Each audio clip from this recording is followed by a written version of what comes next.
കഴിഞ്ഞ ദിവസം നമ്മൾ പറഞ്ഞത് ഒരു പ്രീമിയം ഹെൽത്ത് ഇൻഷുറൻസ് ആയ മെഡിക്കെയർ പ്രീമിയർ ആണെങ്കിൽ ഇന്ന് പറയാൻ പോകുന്നത് ടാറ്റയുടെ തന്നെ ഏതൊരു സാധാരണപ്പെട്ടവർക്കും എടുക്കാൻ കഴിയുന്ന മെഡിക്കെയർ സെലക്ടിനെ കുറിച്ചാണ്. അതിന്റെ ഇൻബിൽറ്റ് ആയിട്ടുള്ള ഫീച്ചേഴ്സ് ആണ് നമ്മൾ തുടക്കത്തിൽ നോക്കാൻ പോകുന്നത്. ഒരു ഹോസ്പിറ്റൽ അഡ്മിഷൻ സമയത്ത് നമുക്ക് ഉപയോഗിക്കാൻ കഴിയുന്ന റൂം എന്ന് പറയുന്നത് സിംഗിൾ AC പ്രൈവറ്റ് റൂമാണ്. ഒരു ഹോസ്പിറ്റലൈസേഷനുമായി ബന്ധപ്പെട്ട് ഡോക്ടർ കൺസൾട്ടേഷൻ, ICUയിലുള്ള ചെലവുകൾ, CCU ചെലവുകൾ, ഫാർമസിയിലുള്ള ചെലവുകൾ എല്ലാം ഇതിൽ കവർ ചെയ്യപ്പെടുന്നുണ്ട്. അടുത്തതായിട്ടുള്ളത് pre and post hospitalisation expenses. അതായത് ഒരു രോഗവുമായി ബന്ധപ്പെട്ട് ഹോസ്പിറ്റൽ അഡ്മിഷൻ ആകുന്നതിന് 90 ദിവസം മുമ്പ് തൊട്ട് ആ അസുഖവുമായി ബന്ധപ്പെട്ട് നമ്മൾ നടത്തിയ പരിശോധനകളുടെ ചെലവുകൾ, ഡോക്ടർ കൺസൾട്ടേഷൻ ഫീ, ഫാർമസിയിലുള്ള ചെലവുകൾ എല്ലാം ഇതിൽ കവർ ചെയ്യപ്പെടുന്നുണ്ട്.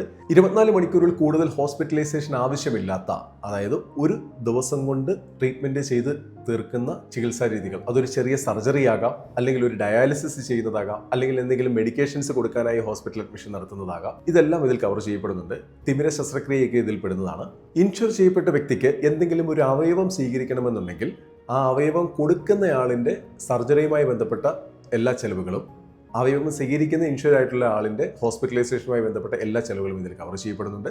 ഡൊമിസിലറി ട്രീറ്റ്മെന്റ്, ഒരു ഡോക്ടറുടെ നിർദ്ദേശപ്രകാരം വീട്ടിൽ തന്നെ കിടത്തിയുള്ള ചികിത്സാ രീതികൾ, അത് കുറേ നാളുകളായിട്ടുള്ള ചില രോഗങ്ങൾ കാരണം വീട്ടിൽ തന്നെ കിടത്തി ചികിത്സിക്കുന്ന ചികിത്സകളാകാം, അല്ലെങ്കിൽ ഫിസിയോതെറാപ്പി അല്ലെങ്കിൽ IV മെഡിക്കേഷൻസ് ഒക്കെ കൊടുക്കാൻ വേണ്ടി ഡോക്ടർ നിർദ്ദേശിക്കുന്നതനുസരിച്ച് വീട്ടിലുള്ള ചികിത്സകൾക്കെല്ലാം ഇതിൽ കവർ ചെയ്യപ്പെടുന്നുണ്ട്.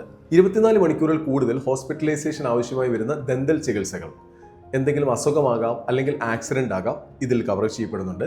ഇനി ഒരു രോഗനിർണയം നടത്തുകയും അതിന്റെ തുടർ ചികിത്സ ആയുർവേദത്തിലോ സിദ്ധി, യുനാനി, ഹോമിയോപ്പതിയിലൊക്കെ ചികിത്സിക്കുന്നതിനുള്ള ചെലവുകളും ഇതിൽ കവർ ചെയ്യപ്പെടുന്നുണ്ട്. മറ്റൊരു ബെനിഫിറ്റാണ് റീസ്റ്റോറേഷൻ ബെനിഫിറ്റ്. ഒരു വർഷം നമുക്ക് ഉപയോഗിക്കാൻ കമ്പനി അനുവദിച്ചിട്ടുള്ള തുക, അതാണല്ലോ സം ഇഷ്യൂർഡ് എന്ന് പറയുന്നത്. ആ തുക ഒരു തവണ നമ്മൾ ഉപയോഗിച്ചാലും എത്ര തവണ വേണമെങ്കിലും ഫില്ല് ചെയ്ത് കിട്ടുന്ന ഒരു ബെനിഫിറ്റാണ് റീസ്റ്റോറേഷൻ ബെനിഫിറ്റ്. ഉദാഹരണം, 10 ലക്ഷം രൂപ സം ഇഷ്യൂർഡ് ആണ് എനിക്കുള്ളതെങ്കിൽ ഞാൻ ആ 10 ലക്ഷം രൂപ ഇന്ന് വന്ന ഒരു ഹോസ്പിറ്റലൈസേഷനിൽ ഉപയോഗിച്ച് തീർന്നാൽ അടുത്ത ദിവസം വീണ്ടും മറ്റൊരു അസുഖമായി ഞാൻ ഹോസ്പിറ്റൽ അഡ്മിറ്റ് ആകുന്ന സമയത്ത് ഇതേ 10 ലക്ഷം രൂപ അവിടെ അവൈലബിൾ ആയിരിക്കും. അങ്ങനെ എത്ര തവണ വേണമെങ്കിലും ഒരു വർഷം നമുക്ക് റീഫില്ല് ചെയ്ത് കിട്ടുന്നതാണ്. എന്തെങ്കിലും അത്യാവശ്യ സാഹചര്യത്തിൽ രോഗിയെ ഹോസ്പിറ്റലിലേക്ക് എത്തിക്കാൻ ആംബുലൻസ് സർവീസ് നമ്മൾ ഉപയോഗിക്കുകയാണെങ്കിൽ അതിന്റെ മുഴുവൻ ചെലവുകളും നമുക്ക് ഇതിൽ നിന്ന് കിട്ടുന്നതാണ്. 50 കിലോമീറ്റർ ചുറ്റളവിലുള്ള ആംബുലൻസ് സർവീസിന് മാത്രമേ നമുക്ക് ക്ലെയിം ചെയ്യാൻ സാധിക്കുകയുള്ളൂ. ഒരു ഹോസ്പിറ്റൽ അഡ്മിഷൻ സമയത്ത് നമുക്ക് ഉപയോഗിക്കാൻ കമ്പനി പറഞ്ഞിട്ടുള്ള തുക സിംഗിൾ AC പ്രൈവറ്റ് റൂമാണ്. എന്നാലും നമ്മൾ അഡ്മിറ്റ് ആകുന്ന സമയത്ത് വിചാരിക്കുകയാണ്, വേണ്ട, മറ്റൊരാളുമായി ഷെയർ ചെയ്യുന്ന ഒരു റൂം എടുക്കാം, അല്ലെങ്കിൽ ഒന്നിലധികം ആളുകളുള്ള ഒരു റൂമാണ് സെലക്ട് ചെയ്യുന്നതെങ്കിൽ ഓരോ ദിവസവും 1500 രൂപ വീതം കമ്പനി നമുക്ക് നൽകും. അതായത് കമ്പനിയുടെ ചെലവ് നമ്മൾ കുറയ്ക്കുന്നതിനനുസരിച്ച് കമ്പനി അതിൽ നിന്നുള്ളൊരു വിഹിതം നമുക്ക് നൽകും. നോ ക്ലെയിം ബോണസ്, അതായത് നമുക്ക് നമ്മുടെ പോളിസി ഇയറിൽ ക്ലെയിം ഒന്നും ഇല്ല എങ്കിൽ അടുത്ത വർഷത്തെ നമ്മുടെ സം ഇഷ്യൂർഡിൻ്റെ കൂടെ 50% കൂടെ കൂട്ടിക്കിട്ടും. ഉദാഹരണം, 10 ലക്ഷം രൂപയുടെ ഒരു പോളിസിയാണ് എനിക്കുള്ളത്. ഈ വർഷം ഞാൻ ഒരു ക്ലെയിം എടുത്തില്ല, അടുത്ത വർഷമാകുമ്പോൾ അത് 15 ലക്ഷമായി മാറും. അടുത്ത വർഷവും ക്ലെയിം ഒന്നും എടുത്തിട്ടില്ലെങ്കിൽ അത് 20 ലക്ഷമായി മാറും മൂന്നാമത്തെ വർഷം. എന്നാൽ മൂന്നാമത്തെ വർഷം ക്ലെയിം ഒന്നും എടുത്തിട്ടില്ല എങ്കിൽ ആ ബെനിഫിറ്റ് പിന്നീട് കിട്ടുന്നതല്ല, ആ 20 ലക്ഷം തന്നെയായിരിക്കും കണ്ടിന്യൂ ചെയ്തു പോകുന്നത്. എപ്പോൾ നമ്മൾ ക്ലെയിം എടുക്കുന്നു അതിനനുസരിച്ച് അത് കുറഞ്ഞു വരികയും ചെയ്യും. ഉദാഹരണം, സം ഇഷ്യൂർഡ് 100% വരെ മാത്രമാണ് നമുക്ക് ക്ലെയിം ഇല്ലാത്തത് മൂലം ലഭ്യമാകുന്നത്. ഇനി നിലവിലുള്ള പോളിസി ഇയറിൽ നമുക്ക് നമ്മുടെ കുടുംബത്തിലുള്ള ഒരു പുതിയ ഒരാളെ ആഡ് ചെയ്യണം, അതൊരു കുഞ്ഞാകാം, അല്ലെങ്കിൽ ഹസ്ബൻഡോ വൈഫോ ആഡ് ചെയ്യണം എന്നുണ്ടെങ്കിൽ അത് സാധ്യമാണ്. ആ പുതുതായി ആഡ് ചെയ്യുന്ന ആളിന് എന്ത് ചിലവാണോ ഉള്ളത് അത് എക്സ്ട്രാ പ്രീമിയമായിട്ട് അടച്ചാൽ അത് സാധിക്കുന്നതാണ്. പിന്നെ ഇന്ത്യയിൽ ഓരോ സോണിനനുസരിച്ചാണ് പ്രീമിയവും, അതായത് ഇവിടെയുള്ള ഒരു ഫാമിലി നോക്കുന്ന പ്രീമിയം അതേ ഫാമിലിക്ക് ബാംഗ്ലൂർ നോക്കുമ്പോൾ അതിൻ്റെ ഇരട്ടി ആകും. ഒരിക്കലും ഈ പോളിസി ഇഷ്യൂ ചെയ്ത് കഴിഞ്ഞാൽ ആജീവനാന്ത് നമുക്ക് റിന്യൂവൽ ചെയ്ത് കൊണ്ടുപോകാൻ സാധിക്കും. മോഡേൺ ട്രീറ്റ്മെന്റ്സ്, അതായത് റോബോട്ടിക് സർജറി, ലേസർ ട്രീറ്റ്മെന്റ്, ഇതിനെല്ലാം അപ് ടു സം ഇഷ്യൂർഡ്, നമ്മുടെ സം ഇഷ്യൂർഡ് തുക എത്രയാണോ അത്രയും തന്നെ ഉപയോഗിക്കാൻ സാധിക്കുന്നതാണ്. ഇനി പറയാൻ പോകുന്നത് ഇതിൽ ആവശ്യമുണ്ടെങ്കിൽ സെലക്ട് ചെയ്യാൻ പറ്റുന്ന രീതിയിലുള്ള ഫീച്ചേഴ്സ്, അതിനെ റൈഡേഴ്സ് എന്നാണ് പറയുന്നത്. അതിൽ ആദ്യത്തേത് ഹൈ എൻഡ് ഡയഗ്നോസ്റ്റിക്സ് ആണ്. ഒരു ഹോസ്പിറ്റൽ അഡ്മിഷൻ ആവശ്യമില്ലാതെ നമ്മൾ ചെയ്യുന്ന ചില സ്കാനിങ്ങുകൾ, ഏകദേശം 8ഓളം സ്കാനിങ്ങുകളാണ് ഇതിൽ ലിസ്റ്റ് ചെയ്യപ്പെട്ടിരിക്കുന്നത്. ഒരു വർഷം നമുക്ക് 25,000 രൂപയാണ് ഇത്തരത്തിൽ ഉപയോഗിക്കാൻ കഴിയുന്നത്. നമ്മുടെ സം ഇഷ്യൂർഡിനെ ഈ തുക ബാധിക്കുകയുമില്ല. ഇനി OPDയിലുള്ള ചെലവുകൾ, അതായത് ഹോസ്പിറ്റൽ അഡ്മിഷൻ ആവശ്യമില്ലാതെ ഒരു ഡോക്ടറെ കാണാൻ പോകുമ്പോഴുള്ള കൺസൾട്ടേഷൻ ഫീ, ഫാർമസി ചെലവുകൾ, അല്ലെങ്കിൽ പരിശോധനകൾ നടത്തുന്നത്, ഇതെല്ലാം ഇതിൽ കവർ ചെയ്യപ്പെടുന്നുണ്ട്. പക്ഷേ 2 വർഷത്തെ വെയിറ്റിംഗ് പീരീഡ് നിർബന്ധമാണ്. നമ്മുടെ സമ്മിഷ്യേർഡ് തുക എത്രയാണോ അതിനനുസരിച്ചാണ് ഓരോ വർഷവും നമുക്ക് ഉപയോഗിക്കാൻ കമ്പനി നിശ്ചയിച്ചിരിക്കുന്ന തുക. അതായത് 5 ലക്ഷം രൂപ സമ്മിഷ്യേർഡ് ഉള്ളവർക്ക് 5000 രൂപയും 10 ലക്ഷം രൂപ സമ്മിഷ്യേർഡ് ഉള്ളവർക്ക് 8000 രൂപയും 15 ലക്ഷം രൂപ സമ്മിഷ്യേർഡ് ഉള്ളവർക്ക് 15000 രൂപയും ഇത്തരത്തിൽ നമ്മുടെ സമ്മിഷ്യേർഡിനനുസരിച്ച് ഉപയോഗിക്കാവുന്ന തുകയും വ്യത്യാസപ്പെട്ടിരിക്കും. അതുപോലെ തന്നെ OPD അടിസ്ഥാനത്തിൽ നമുക്ക് പല്ലെടുക്കാം, റൂട്ട് കനാൽ ചെയ്യാം, എന്നാൽ പല്ല് ക്ലീൻ ചെയ്യാൻ സാധിക്കില്ല. ഈ ഒരു റൈഡർ ആഡ് ചെയ്ത് കഴിഞ്ഞാൽ നമുക്ക് സമ്മിഷ്യേർഡ് എത്രയാണോ അതിനനുസരിച്ച് ഓരോ വർഷവും ഒരു നിശ്ചിത തുക കമ്പനി നിശ്ചയിക്കപ്പെട്ടിട്ടുണ്ട്. ഇവിടെയും 2 വർഷത്തെ വെയിറ്റിംഗ് പീരീഡ് ബാധകമാണ്. ഇനി OPD അടിസ്ഥാനത്തിൽ വിഷൻ കെയർ നമുക്ക് ചെയ്യാവുന്നതാണ്. അതായത് ഒരു ഹോസ്പിറ്റൽ അഡ്മിഷൻ ആവശ്യമില്ലാതെ തന്നെ കാഴ്ചയുമായി ബന്ധപ്പെട്ട ചികിത്സകൾ, അതൊരു ഡോക്ടർ കൺസൾട്ടേഷൻ ആകാം, അല്ലെങ്കിൽ ഐ ടെസ്റ്റ് നടത്തുന്നതാകാം, അല്ലെങ്കിൽ ഒരു കണ്ണട മേടിക്കുന്നതാകാം, ഇത്തരത്തിലുള്ള ചെലവുകൾ ഇതിൽ കവർ ചെയ്യപ്പെടുന്നുണ്ട്. ഇവിടെയും നമ്മുടെ സമ്മിഷ്യേർഡിനനുസരിച്ചാണ് നമുക്ക് ഓരോ വർഷവും ഉപയോഗിക്കാൻ പറ്റുന്ന തുക കമ്പനി അനുവദിച്ചിട്ടുള്ളത്. അതായത് 5 ലക്ഷം രൂപ വരെയുള്ളവർക്ക് 1500 രൂപയും 10 ലക്ഷം രൂപ സമ്മിഷ്യേർഡുള്ളവർക്ക് 5000 രൂപയും 15 ലക്ഷം ഉള്ളവർക്ക് കൂടി, അങ്ങനെ നമ്മുടെ സമ്മിഷ്യേർഡിനനുസരിച്ച് ഉപയോഗിക്കാവുന്ന തുകയും കൂടിക്കൊണ്ടിരിക്കും. ഇനി പോളിസിയിൽ ഉൾപ്പെട്ടിട്ടുള്ള മുതിർന്ന ആളുകൾക്ക് എന്തെങ്കിലും ആക്സിഡന്റ് മരണം സംഭവിച്ചാൽ അവരുടെ നോമിനിക്ക് നമ്മൾ എടുത്തിട്ടുള്ള സമ്മിഷ്യേർഡ് തുക മുഴുവൻ കമ്പനി നൽകും. അത് മുതിർന്നവർക്ക് മാത്രമാണ് ഈ ഒരു ഫീച്ചർ ലഭ്യമാകുന്നത്. ഇനി മറ്റൊരു റൈഡാണ് ഹോം കെയർ ട്രീറ്റ്മെന്റ്. അതായത് ഒരു രോഗിയെ ഹോസ്പിറ്റലിൽ അഡ്മിറ്റ് ചെയ്യാതെ വീട്ടിൽ കിടത്തിയുള്ള ചികിത്സകൾ, അത് ഡോക്ടർ വന്ന് ഡോക്ടർ കൺസൾട്ടേഷൻ ചെയ്യുന്നതാകാം, അല്ലെങ്കിൽ ഹോസ്പിറ്റലിലെ ഒരു നേഴ്സ് വീട്ടിൽ വന്ന് രോഗിയെ പരിശീലിക്കുന്നതാകാം. ഇത്തരത്തിലുള്ള ട്രീറ്റ്മെൻറ്റുകളെല്ലാം ഇതിൽ കവർ ചെയ്യപ്പെടുന്നുണ്ട്. മറ്റൊരു റൈഡറാണ് ക്വിക്ക് ഷീൽഡ്. സാധാരണയായി ഒരു പോളിസി എടുക്കുന്ന സമയത്ത് നമുക്ക് എന്തെങ്കിലും അസുഖങ്ങളുണ്ടെങ്കിൽ 3 വർഷത്തിന് ശേഷം മാത്രമാണ് ക്ലെയിം ചെയ്യാൻ സാധിക്കുന്നത്.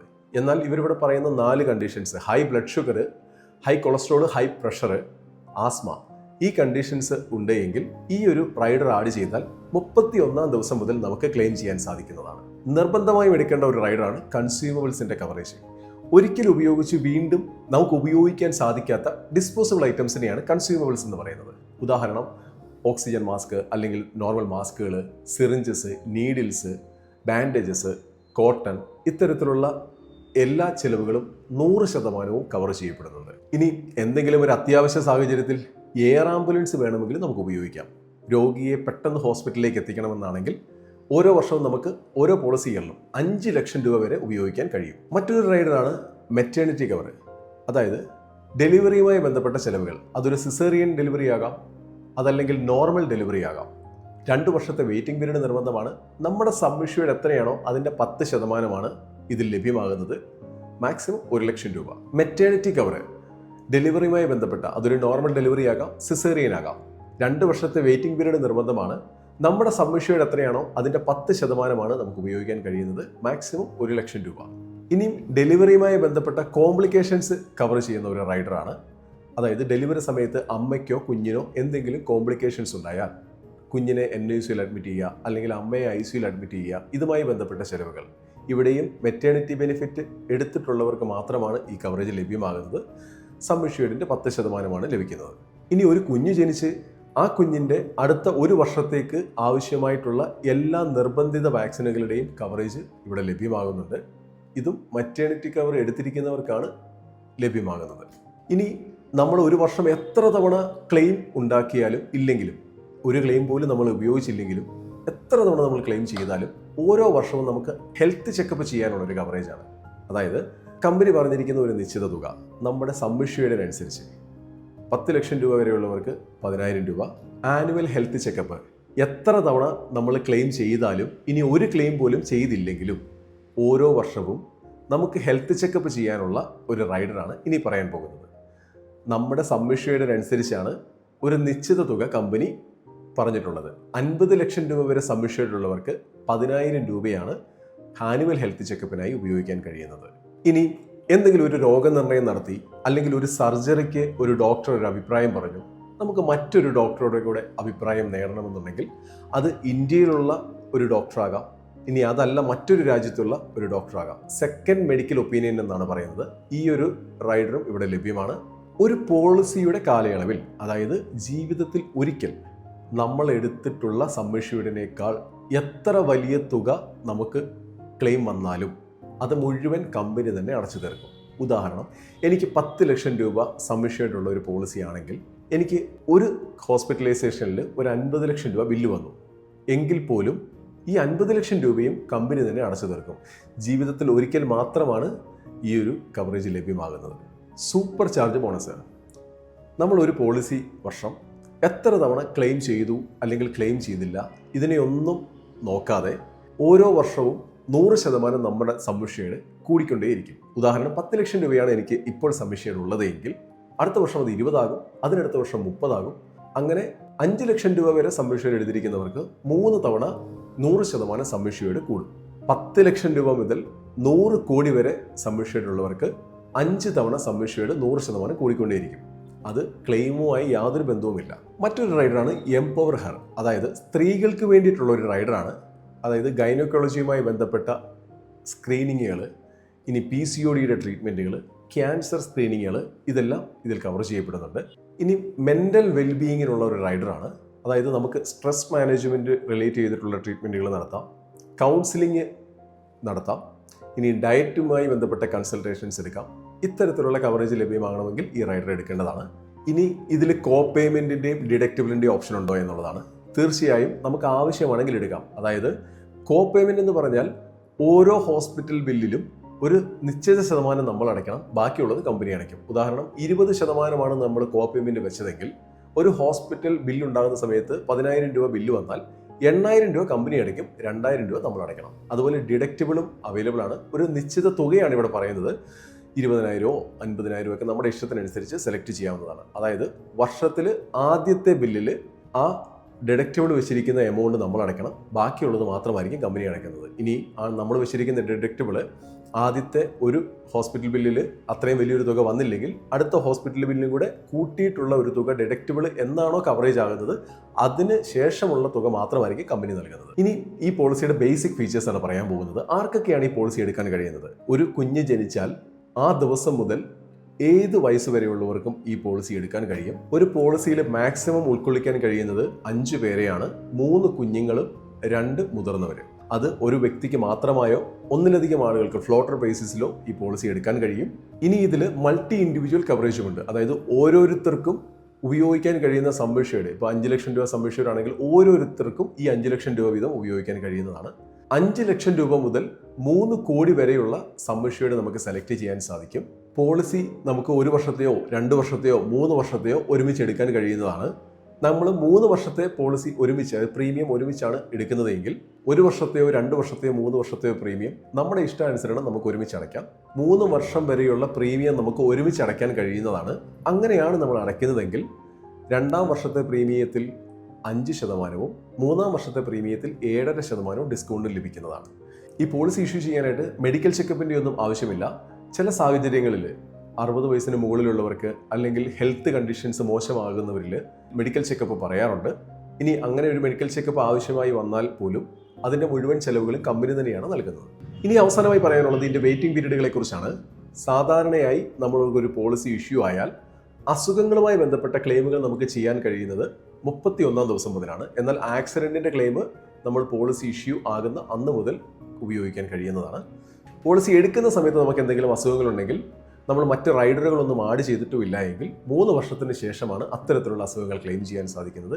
ഇനി ക്രിട്ടിക്കലായിട്ടുള്ള എന്തെങ്കിലും ഇൽനെസ്, അതൊരു ക്യാൻസർ ആകാം, അല്ലെങ്കിൽ അതിനൊരു ലിസ്റ്റ് തന്നെയുണ്ട്. അത്തരത്തിലുള്ള രോഗങ്ങൾ 90 ദിവസത്തിന് ശേഷം മാത്രമാണ് നമുക്ക് ക്ലെയിം ചെയ്യാൻ സാധിക്കുന്നത്. ചില സ്ലോ ഗ്രോയിങ് ആയിട്ടുള്ള, അതായത് ഫിഷർ, പൈൽസ് അല്ലെങ്കിൽ ഫിസ്റ്റുള, ഇത്തരത്തിലുള്ള ചികിത്സകൾക്കുള്ള ക്ലെയിം നമുക്ക് 2 വർഷത്തിന് ശേഷം മാത്രമാണ് ലഭ്യമാകുന്നത്. ഓവറോൾ നോക്കിയാൽ ഏതൊരാൾക്കും എടുക്കാൻ പറ്റുന്ന ഒരു നല്ല ഹെൽത്ത് ഇൻഷുറൻസ് പോളിസിയാണ് ടാറ്റയുടെ മെഡിക്കെയർ സെലക്ട്. ഇതുമായി ബന്ധപ്പെട്ട സംശയങ്ങൾക്ക് നിങ്ങൾക്ക് വിളിക്കാം എലിഫന്റ.